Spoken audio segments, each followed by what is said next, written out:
I'm standing here today with my good friend Spencer Anderson, Sunwood Homes.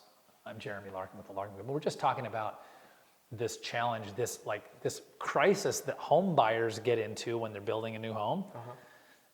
If you haven't dealt with hundreds of transactions every year, it's hard to even process that buyers plan months, even years to move across the country, right?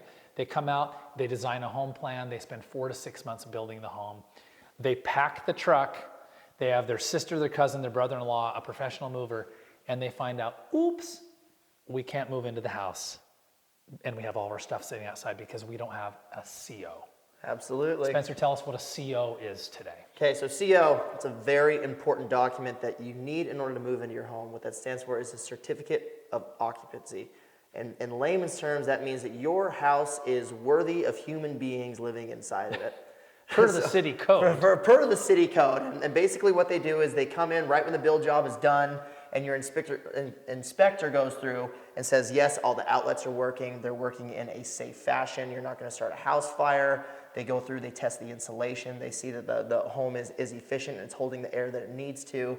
It makes sure that every single one of the faucets work. It makes sure that the drainage on the property is working as it should. So basically, any of those really big, oh crap problems that could happen, they ensure from a city code standpoint that that's not going to happen. But what about this? But I'm the buyer. I paid for the house. I want to move into the house. I don't care about that stuff.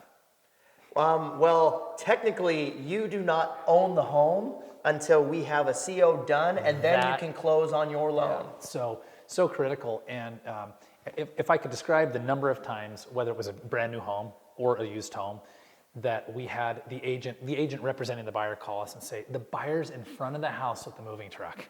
They can't move in. What type of snags could come up for a buyer with a certificate of occupancy? So we'll run through with just a small scenario and kind of. And we're in, by the way, we're in a brand new home. Brand new home. This is lot 9 at Brookwood. This is our new model. It's incredible. It's going to be. We're actually just got CO done 2 days ago, and we're going through and putting through all the finishing touches. As you can see, a couple of doors are missing here. We got some tape up on the windows. Final cleaners are going to come through. We're going to cross the T's and dot the I's on this and have it staged up here in just about a week. But going through why that CO is so important and kind of the snags you can run into. Let's just say that someone is moving from across country and the builder that you're working with says, okay, we're going to be done by November 10th. And that's when the CO is going to happen. They'll probably have the CO a couple of days beforehand to give them a little bit of time. And not only am I planning on the 10th, this is an extra fun wrinkle. I've moved out of my house somewhere else. It's sold. It's gone. Someone else has moved in. So what could happen? Let's talk electrical. Absolutely. So let's just say this. You're moving, we come through, and the builder has their CO. They say, yes, we're done. We're going to be coming through. The CO comes through, and they find out that there's a wiring issue that needs to be fixed before the city will issue that certificate of occupancy. Well, now it's a problem of how quickly can we get the problem fixed. And let's say you're working with a smaller builder who reaches out to his electrician. Well, the electrician in a market like this is extremely busy. I'm out 6 months. And well, not 6 months, but very well he could say, hey, I can't get someone out there for 7 to 10 days to fix that problem.